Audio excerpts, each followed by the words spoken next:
Ay, sus, yes po. Para may ilaw. Tapos, hindi. Uso kasi ngayon, di ba? Infamous ngayon yung mga Nepo baby. Nepo baby. Oo. Ano yung take mo dun sa mga Nepo babies, nagpa-viral na mga ginabash ngayon na right. Nakakagulat kasi ang dami po nila. And kung tutuusin, yung iba sa kanila ay sikat na. Di ba po, may sarili ng following.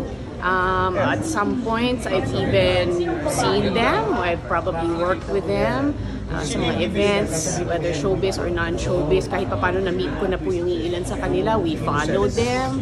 But it's very unfortunate. Of course, nakakagulat po na yun, kumbaga, nandiyan na yung explanation, nandiyan na yung reason as to why they're capable, why they're very wealthy. So alam na natin lahat. So it's very unfortunate na ang dami po nila.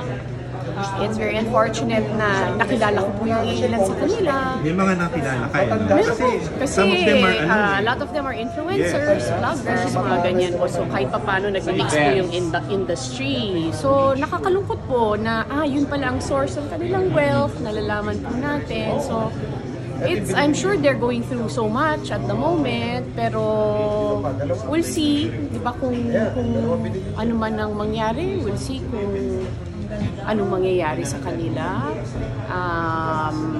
Ipapasa Diyos na lang po talaga sa lahat. You're not naman friends with anyone? Wala po akong ka-close sa kanila, yes. Pero parang nag-comment ka yata about it. Tapos parang binalik nila sa'yo yung comment mo. Ikaw din naman, Nepo baby. Nepo baby only because of my grandmother and father being in show business. Kumbaga, technically speaking, the term itself, Nepo baby, yes, parang Nepo baby kasi ilang generations po. Pero of course, politically speaking, showbiz po yun. Parang hindi Nepo baby na generational wealth or from, ill-gotten wealth or anything. So, ibang Nepo baby category po yun. Huwag nila isama sa katulad nila. Pareho po yun. Pinaghirapan mo yung bahay mo, no? Yes, pinaghirapan po. Literal blood, sweat, tears. Hindi po minana, hindi po ibinigay or kinuha anywhere. Pinagtrabahuhan ng mga ganun. How do you feel pag pinupuli ka ng mga tao na marunong ka, you stand on your own, mga conviction mo, talagang you fight for? It's not something na I'm flattered about. Parang it's something na actually anybody can do. Whether... Pero hindi lahat kasing vocal or open.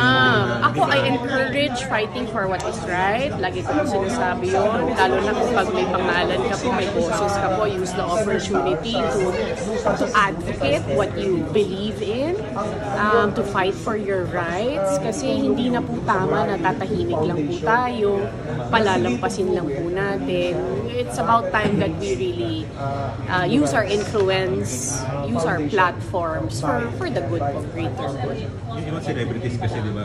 Of course, ano naman po yan kanya-kanya din po yan. Hindi naman natin masisisi kung iba po sa kanila tukod or if they're indifferent or what, neutral. Ako po hindi. Basta yun po yung law, yun po yung nararapat, yun po yung karapatan. Dun po ako. Sa mga kapit.